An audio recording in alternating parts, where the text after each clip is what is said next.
Here at the Almond Joy Factory, where tropical vibes abound, we use soft, fresh-tasting coconut. The crunchiest almonds and delicious chocolate candy. Ah, but do you know what our most important ingredient is? Sometimes you feel like a nut. Sometimes you don't. Almond Joy's got nuts and something even way better than that. Yes, Almond Joy is made with almonds and joy.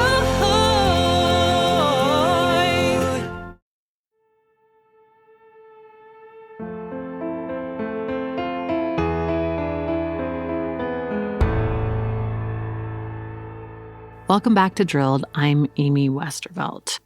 Today we're going to hear from a reporter I had on during our last season, Miranda Green from Floodlight, about a news story she's got out right now, once again about utilities and air pollution and the push to maintain dominance for natural gas.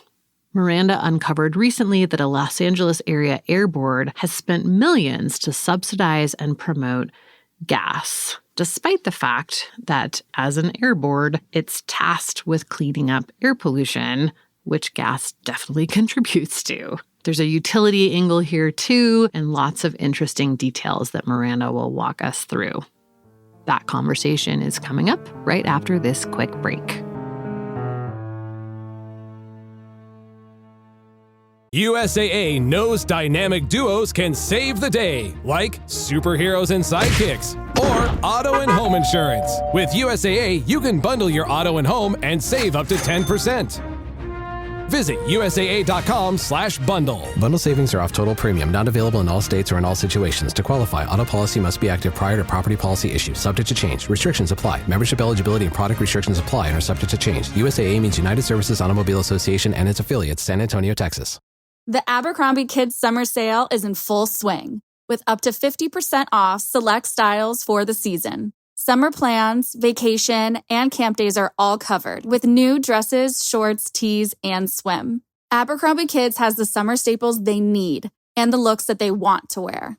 Shop in-store, online, or in the app. Offer applies to select styles as indicated. Discount applied at checkout online.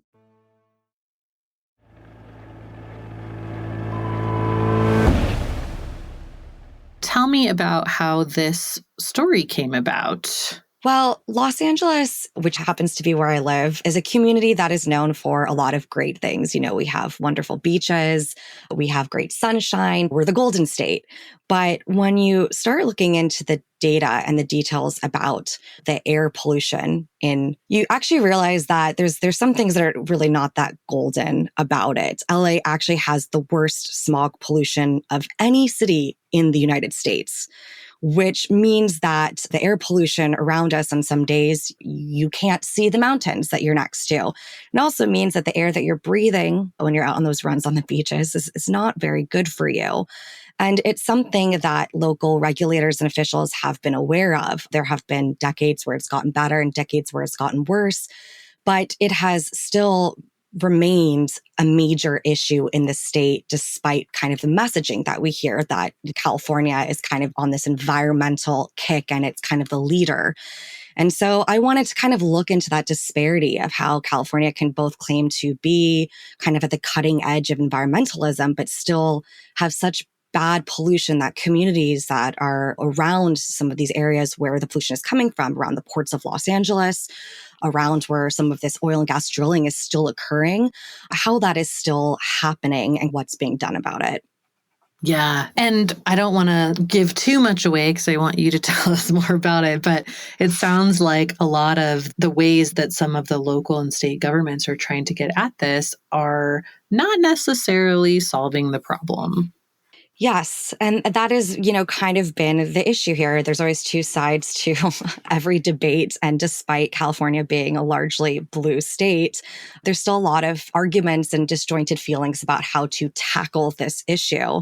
One of the biggest issues here is that LA County is one of two air districts in the US, both of them actually are in California, that have never met federal ozone standards that were established back in 1997. Wow. So they have never been able to just meet even basic levels of standards for ozone regulations.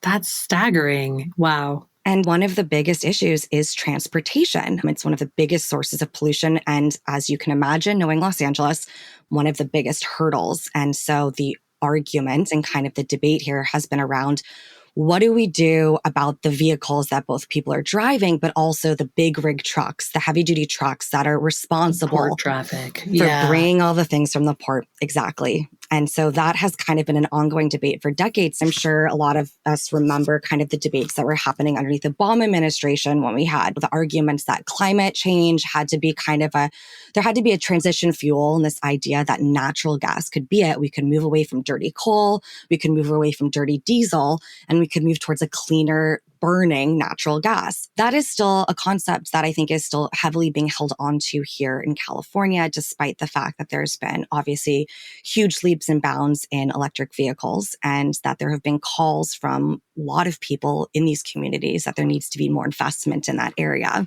And that's kind of where my reporting starts. Yeah. So this is interesting because it definitely dovetails with the reporting you talked to me about a few months ago where, there was this effort at the ports of Los Angeles and Long Beach to deal with this problem and this decision, right, about are we going to go with natural gas powered trucks or electric? But this seems like an issue throughout the region that various entities are grappling with. So what did you find out about how folks are looking at this issue? Yeah. So one of the things that I realized and I wanted to look at again is where is the state investing in terms of this source, in terms of how to fix this pollution issue. And, California is a huge state. It has its Air and Resources Board, which is kind of an overarching agency. And within that agency, underneath it has a lot of local air boards that are county-wide. And California runs what are known as incentive programs. So it takes federal and state dollars. Some of the funds are appropriated through the legislature. Some of the funds come from when you go to get your IDs, you have to pay a fee. And those fees go towards these incentive programs, which are largely meant to help people invest in cleaner vehicles. And I dove into the details there to see, okay, so what are these cleaner vehicles that are being invested in? And I found that by and large, the majority of the spending was still going towards gas. And so, the points of these programs are to kind of incentivize both local businesses and larger businesses to not just buy the cheapest option when it comes to transportation. So ATVs, as well as cargo trucks, as well as big rig trucks, to kind of invest in not the cheapest, but the cleanest. And so they would give them money to then buy cleaner options. And while obviously electric vehicles are an option here, the majority of that is still going towards, helping them buy either diesel or natural gas vehicles instead. Mm-hmm. Can you explain a little bit, what are the companies that these agencies are overseeing and what are the decisions that those companies are having to make here in terms of vehicle choice? Yeah, I can walk you through it. So the South Coast Air Quality Management District, which oversees, most of Los Angeles County and neighboring counties, it basically is responsible for doling out some of this grant funding that is determined on the state level. So they get hundreds of thousands of dollars annually that it can use, and local businesses can apply. So both, local individuals who run small businesses or big companies can apply for some of this funding. And the local air quality agency essentially gets to decide, green light whether they're going to give it to them or not. And they have people figuring out where to give that money to, where they should be investing that money. And, that money goes towards anything from replacing older diesel vehicles to newer versions, or replacing them with natural gas vehicles or replacing them with electric vehicles. And that can include ships as well. That could include trucks. That can include investing in natural gas trams on here for Disneyland. So it kind of runs the gamut. But at the end of the day, the agency is the one responsible for determining who gets that funding. That's super interesting. What did you find out about in terms of lobbying these folks on gas? How has the gas industry or local utilities or local companies that sell gas for vehicles, have they been trying to kind of sway those decisions in the favor of gas? What I found within the course of this reporting is that there's a lot of really questionable and kind of circumspect crossover between the agency and the companies that it's overseeing and supposed to be regulating. One of the kind of interesting parts about this in this reporting I found is that there were hundreds of thousands of dollars of the last couple of years invested in a pro-gas website. Its entire purpose is to kind of spread the benefits of what natural gas is. So this is the South Coast Air Quality Management District, which oversees Los Angeles, San Bernardino counties, Orange counties, Riverside. This group is supposed to be regulating air pollution. And again, this is the community that has never met federal ozone standards, has for years, since 2002, been investing in this pro-gas website called California Natural Gas Vehicle Partnership. And it has been, spending money on dues for this website and helping them run basically community outreach and marketing. And some of those other groups that are invested in this website are, some of the oil and gas companies that are responsible for the emissions that are being regulated. So I'm talking SoCalGas here. And so that was a pretty eye-opening thing for me to see. Yeah, totally. You know what this reminds me of too is of energy efficiency programs where SoCalGas was like getting money from the agency to sell its customers on energy efficiency, but using it to do the opposite. Yep. Mm-hmm. Yep. Mm-hmm.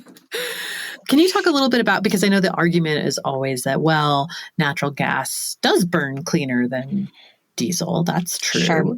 But how much are we talking here and how much more benefit would electric vehicles give? Yeah.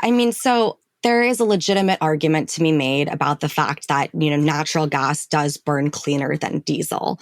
But the argument that I think most people are starting to face at this point is, why invest in natural gas when you have the option of a much cleaner investment, which is electric vehicles? And electric vehicles, obviously run off of whatever the electricity is that they're plugged into. So it's a mix. It does include gas. It could include some coal, but as the electric grid gets cleaner, that energy is going to be cleaner. So those vehicles are going to be running off of a much cleaner mix of energy than a natural gas vehicle on its own. The kind of criticism argument against that is that, electric vehicles are expensive. They're newer technology. It takes longer for them to come because it's about demand. And so they're not as readily available. So, some of the members of the Air Quality Board, continue to say natural gas has to be part of the solution because it's cheaper. More of the incentive money can be spent on buying more natural vehicle trucks than electric vehicle trucks. But if you look at the other side of the coin, which is what the critics are saying, is these incentive programs are essentially created to incentivize people to buy something they wouldn't buy on their own, to invest in a technology that is better than the status quo because the community is so out of attainment when it comes to ozone levels. And so if we're looking at an area that is already failing to meet federal ozone standards, community members that are having trouble breathing, that are having issues with asthma, the question is, why is there still an investment in something like natural gas technology and newer diesel technology when there's a better, cleaner solution? Even if that means there might be fewer of them, even if that means it might take more time, this idea of there needing to be this kind of transition, technology in between just slows down the path towards all clean vehicles in the future. To be clear, when we're talking about air pollution and health impacts, we're talking about, asthma and respiratory issues, but we're also talking about mortality. There's a pretty direct line and, about 30 years worth of peer-reviewed research now that connects premature death with exposure to particulate matter, which is what people are being exposed to here. And so it's not just like, oh, well, people are coughing a little bit more. There's real serious impacts here. I think kids in utero who are exposed to particulate matter have quite a few respiratory and even cardiac issues as well. So, we've known this for a long time. And yes, maybe 10 years ago, electric vehicles were not so readily available, but it does seem like it's harder to make that argument now. So tell me about the California Natural Gas Vehicle Partnership, because this jumped out at me in your story. What is it and what do they do and how does it play a role in all of this?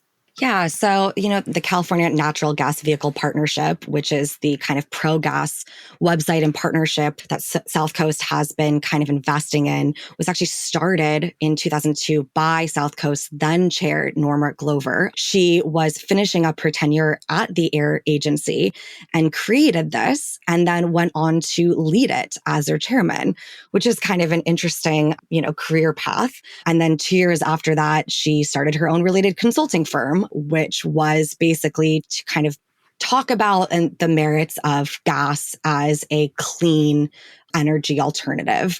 And this was back in 2002. Since then, perspectives on gas have obviously changed, but the Air Quality Board, South Coast, has still continued to invest. So South Coast has been a due-paying member. It has been paying hundreds of thousands of dollars to this website. And in part, that money has gone towards hiring a consulting firm, which runs the website, which sends out marketing, which, puts together its meetings. And this partnership has a lot of other clients. A lot of those other clients include Clean Energy Fuels and SoCalGas and the utility PG&E. And, these companies have obviously a vested interest in figuring out what the future of gas is in California. And so they are also due-paying partners. The connections here and the overlap are just rather striking. And what's kind of interesting here is that as I was doing this reporting in February, South Coast just kind of out of the blue moved to distance itself from the partnership. The board voted to turn the partnership into a nonprofit and push it out of being anything within its purview, transfer all of the remaining money over to this kind of new nonprofit model. And I asked them, I said, what prompted this? And essentially, I was just told that it was to relieve the agency and its staff of the financial and administrative responsibilities related to the partnership. Wow. But South Coast is still going to remain a due-paying member. So it'll still be connected. Wow. I mean, that just seems like such a clear conflict of interest there.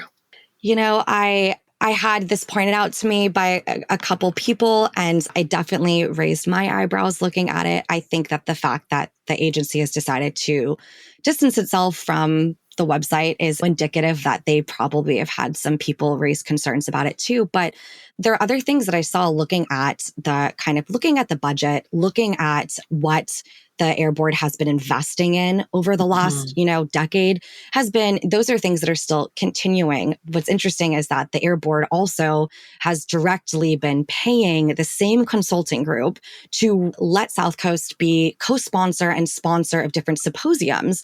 So, some of the money that South Coast has paid to this consulting firm includes $80,000 to co-sponsor the 2020 and 2021 Renewable Gas 360 Symposium and host a webinar in conjunction with it. Even just to be that sort of publicly supportive of renewable gas is an interesting choice, I would say. Yeah. And, I asked them, I said, for example, with the website, do you invest in an electric vehicle website of similar, origin, doing similar messaging? And the answer was no. So, these have just been interesting choices made, looking at this incentive money being used towards all these different programs. It gets to really the heart of the debate that I think the whole country is facing, but, still California is facing too, which is it time to step away from gas? Right. If it's a bridge, at what point do we get off that bridge? Exactly. When are we ready to jump off that bridge? But looking at these numbers, we're not, California is not very close. One of the programs that receives a lot of this money, one of the staffers mentioned in a board meeting earlier this year that just 17% of the total $141 million in grants that the board approved just for this year for 2022, only 17% are going towards purchasing true zero technologies. Wow. And I know that the argument continues to be, all electric isn't available yet. Did you find that to be true or no, not at all? That's It's an argument that you hear over and over again. And I've always had a really hard time finding hard data to back that. I've heard a lot of anecdotal stories about how, yes, we've put in orders and it's going to take 7 months for it to come. Mm-hmm. Or, I've seen the breakdown that, yes, electric trucks are obviously more expensive than natural gas. But, market is driven by demand. So, if there's a lot of investment in truck technology and in electric vehicle technology, I imagine that there'd be more readily available. It's kind of, the chicken and egg kind of thing. Build it, they will come, which will come first. Yeah. And that's kind of where the crux of the debate always lies is, but this technology is readily available now. Well, the critics argue, you might only be able to switch, 6 trucks versus 50 trucks to electric vehicles because they are more expensive. But that's a longer term investment because you won't have to then switch those, natural gas trucks to EVs 5 years down the line. Right. Yeah. Is there anything that we didn't talk about that you want to make sure to kind of draw people's attention to in this story? I will just say that it's really hard to kind of show the picture of the pollution in California because it's a complicated topic. And I don't think people realize that California, known for all of its great nature, is still really, really struggling with this issue. And it has been really politically divisive. Some of these are issues that have been coming up in the local mayor race. And, there have been a lot of criticism from local groups about how this air board has been handling this over the years and why they have not shifted their focus towards electric vehicles. And there's been some change. There were groups that targeted the LA City Council member Joe Buscaino for voting against some of these regulations on refineries. He was the chairman of the South Coast and a lot of criticism against him. And he actually just recently stepped down to run for mayor of Los Angeles. He dropped recently, but there's a pipeline of these individuals making these decisions going on to bigger offices in California, but still holding the messaging that natural gas needs to be part of the transition.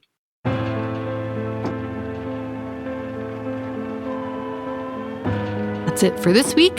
Thanks for listening, and we'll see you next time.